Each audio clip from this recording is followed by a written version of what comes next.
Well, hello everyone. Welcome to another backstage chat. This one's a little different. I'm here by myself is one difference. And I'm here because during my session of the latest Metals Investor Forum, there was lots of questions sent in, more than we could get to in the Q&A period. And a fair few of them were directed at me, and I did not get to those. I instead focused on letting my companies answer questions that were directed at them. So I want to take a few minutes now and answer the questions that were sent in, because there were a bunch of very good questions. So I have them listed here in front of me, and I will just ask myself a question and then answer it. So bear with me with the monotony of it being only me on the screen, and I will try and get through these good questions. So the first one is, what is your view of Newfoundland and Labrador as a gold exploration and producing region? Could you please share any early stage gold exploration companies in the area that you would suggest for further research and due diligence? Great question. I mean, I would say in Canada, Newfoundland is sort of the gold play right now, I shouldn't say, it's not like the only gold play, but it is absolutely an area play that is attracting momentum and excitement and investor attention. And understandably so. Newfound Gold is probably, I mean, they've been working there for about a year now. They're getting, on for probably 1 million ounces. This is me doing back of the envelope calculations of what they've drilled into. They're tapping into some very high grade veins. It's a very small area that they're testing so far. They're doing small step outs, but it's got good consistency in the area that they're testing, and it's got good extent down plunge. And they're returning some very splashy numbers. So that kind of success always attracts attention. Now, Newfound Gold already has an incredibly high market capitalization. I mean, at one point it was close to $1 billion. I haven't looked recently, so I don't actually know where it is, but it may, I mean, I wrote about it 6 months ago and certainly thought that it was ahead of itself in valuation. So who else is out there? Well, I'm not an expert in the area, but I would point to Sassy Resources as a good angle to get exposure to the area right now. And the deal with Sassy, if you know the story, has is primarily focused on their 4 more gold project in British Columbia, which is an exciting asset, an interesting exploration play that I quite like. But because that's a seasonal project that can only work there in the summer, management basically decided, well, we need something else to do for the rest of the year. And fair enough, that was a good decision on their part. So they decided to create a subsidiary in Sassy that they're calling Gander Gold. You can see where I'm going with this from the name. And they have established a very significant land position in Newfoundland. And they will, in time, when it's ready, they will spin that out into its own independent company. But for now, it's just part of Sassy. And so Sassy's share price has responded to some of the news. There hasn't been any news from BC out of Sassy in months, because they haven't been working there in months because it's been cold. But they've been putting out news about growing their land position in Newfoundland and new deals that they've done over there. And that, I think, has solicited quite a response in Sassy's share price of late. But I do think Sassy is a good angle if you don't yet have exposure to the Newfoundland area gold play. I think Sassy is a good angle on that. Stepping back, I mean, Newfoundland is attracting a lot of exploration attention. It's still pretty early stages, but there's been enough work over the last 2 or 3 years that that the body of knowledge is building. So that is helping, I think, explorers have more success. Investor expectations are very high. So there's risk there of disappointment. So don't assume that everything is going to work. But it absolutely is a true area play, and those have merit, undoubtedly, in a real bull market. Okay, I'll move to the next question, which is, you have previously talked about the concept of a golden runway as a medium risk way of having more leverage to metal prices. Can you please share the name of any mine developing companies that are currently in the beginning of their golden runway stage and therefore are subject to favorable re-rating? Absolutely great question. So the golden runway just refers to that stage where a company gets, basically they decide to build a mine. They've gone through the slog of all the mine planning stages and all the permitting, and they get to we're doing it. We're building this thing. And there's still the build phase ahead of them, and that takes 12 to 24 months. It could take longer for sure for bigger projects, but 12 to 24 is perhaps a middle of the range range. And over that time frame, the company is spending a bunch of money, but it should be, assuming the mine plan works out, the last big spend, right? Companies have been pouring money into the project for years as they drill and delineate the resource and engineer the mine and permit it and do all of that. And then they're getting close to actually turning this thing on and making money.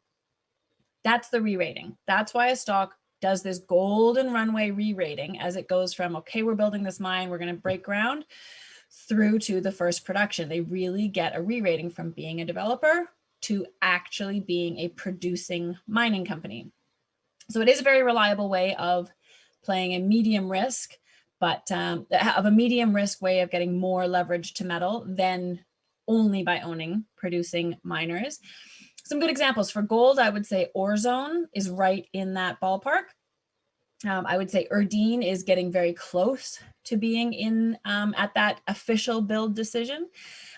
Telson is sort of on its way. It's a little bit more complicated because it had started building the mine and then stopped. And now it's got this whole financing package that did its financing, its financial side of things.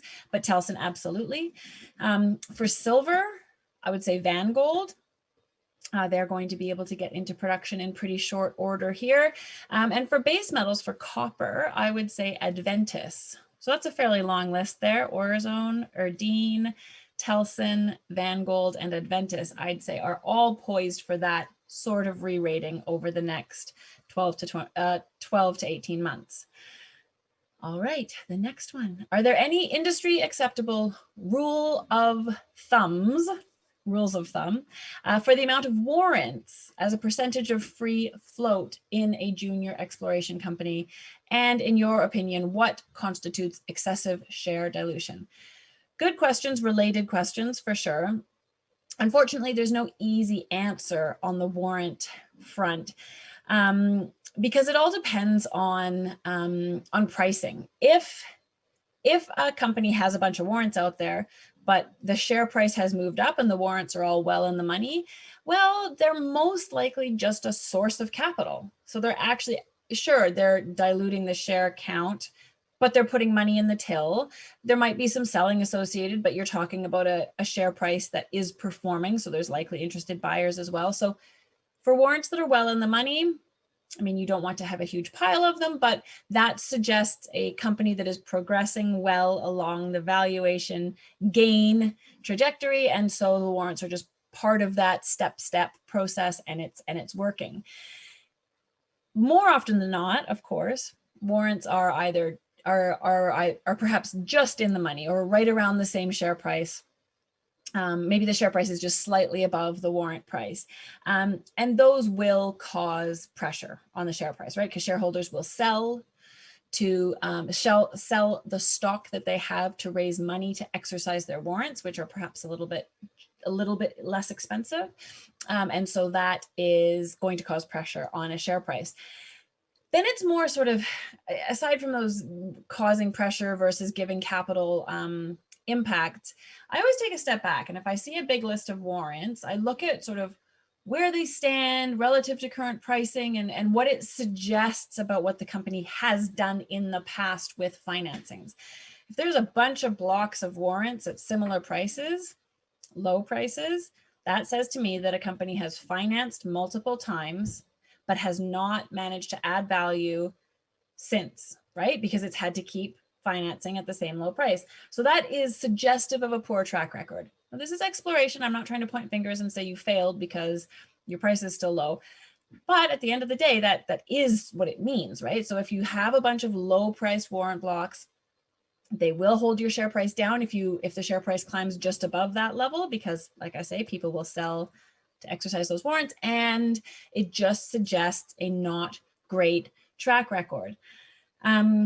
As for percentage, it's very hard to say. I mean, I don't like to see more than about 20–25%, but it really depends on the stage of the company and the overall count and the cash in the bank. And there's so many variables that it's quite difficult to pin that down.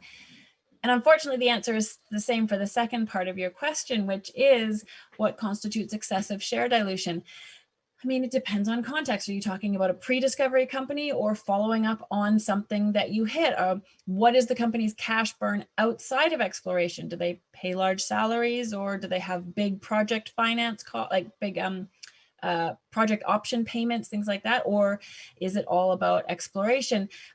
When they do finance, are they strategic about are they able to be strategic about which investors they're bringing in, whether it's other mining companies or whether it's, a dedicated, like, long vision, resource oriented funds, or whether it's more grabbing money when money's available, which likely has negative impacts down the road.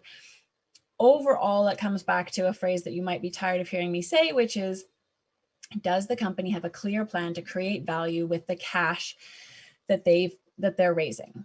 And of course, there's no guarantees. This is exploration, but there needs to be a clear plan that if there's success with that plan, even some success, it's likely that they will increase in value and therefore be able to raise at a higher level next time. That is the biggest question, as opposed to trying to come up with rules of thumb, because unfortunately companies are very hard to compare. There's just apples and oranges and tangerines and peaches, and they're all different in the space. What are some tools that a retail investor can use to identify a viable project generator?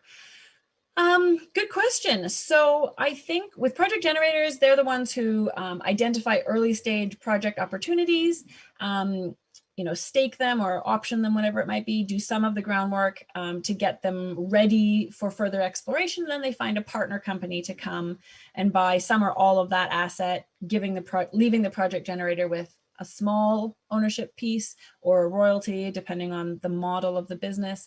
And then the partner company is the one that spends the money to do the exploration. Now, of course, the partner company also then gets most of the upside should the exploration process yield a discovery, but the project generator still has that royalty or that ownership position in the project, small one, so they get benefit as well. Because of that model, project generators have unique pros and cons. The pros are that they don't spend as much money as most explorers, because many of them don't do any drilling of their own, and that's of course the most expensive thing that companies do. So their burn rates are low, their dilution is usually less, so that helps hold value for shareholders. On the con side is that it's quite difficult to explain the value in a project generator, because they have a huge portfolio of small positions, whether those positions are royalties or whether they're small stakes in projects. It's much harder I think, to explain the value proposition in a project generator model than it is, I'm an explorer, this project's going to be great, invest in me because this project's going to be great. That's a very clear story. So what does it come down to? I think it comes down to, first of all, a very strong technical team. Project generators arguably need stronger technical teams than most, because they need to be able to identify new opportunities, explain those opportunities to partner companies. So they need really deep technical expertise. They need really good deal-making abilities, because at the end of the day, a project generator will sink or swim based on what they write into the deals that they make with their partners. It's going to make all the difference in the world, the details of those deals. And any project generator that's been around for a while, talk to the management team and they will tell you tales of the mistakes that they made early in their deal making days. So really good deal making terms. The ability to operate in lots of jurisdictions, because that's going to increase their ability to identify new opportunities, technically, like new projects. And then because of that challenge in explaining the value, I would say that the management of a project generator needs to have better than average communication and marketing skills. They need to be able to explain why their business plan makes sense and offers value to shareholders. And it's just everybody needs to be able to do that, but the challenge is just a bit higher for those project generators. And last, a very specific question: which do you think is a better investment, Sun Summit or Edgemont Gold? Now, the questioner is asking these two because these two have projects that are right side by side. And so which one do I like better? Well, I like both of them, but they're quite different. So Sun Summit has already made a discovery on their Buck project, and their share price will tell you that that has happened. They've gone from, I don't know the exact details, but something like 25 cents to $1 in the last few months because of the discovery that they made at Buck. So I think Buck, from what I understand of it, has a lot of opportunity to keep growing from here as such, whereas the neighboring project, which is Edgemont Gold's project, that's a pre-discovery situation. Edgemont will do its very first drill program at that project this summer. So really the choice is, do you want a discovery that's happened, the scale of which is still unknown, or do you want a pre-discovery play that might not work at all, because this is exploration, but if it works, you won't have already missed the 25 cents to $1, or however that plays out in detail, depending on what they find. So I'd say it really has more to do with your interest in risk, because Edgemont at this point is a binary situation, like it's going to work or it's not going to work, whereas Sun Summit is working. We don't know how high it's going to go, but it's going to keep climbing from here. You've just missed the initial part of the excitement. There you have it. I think that's enough. Well, those are all the questions that I got in my question and answer period. So hopefully I was able to provide some answers for those who sent those in. Those were great questions. Thanks very much for watching this little extra video, and we'll see you at another Metals Investor Forum soon.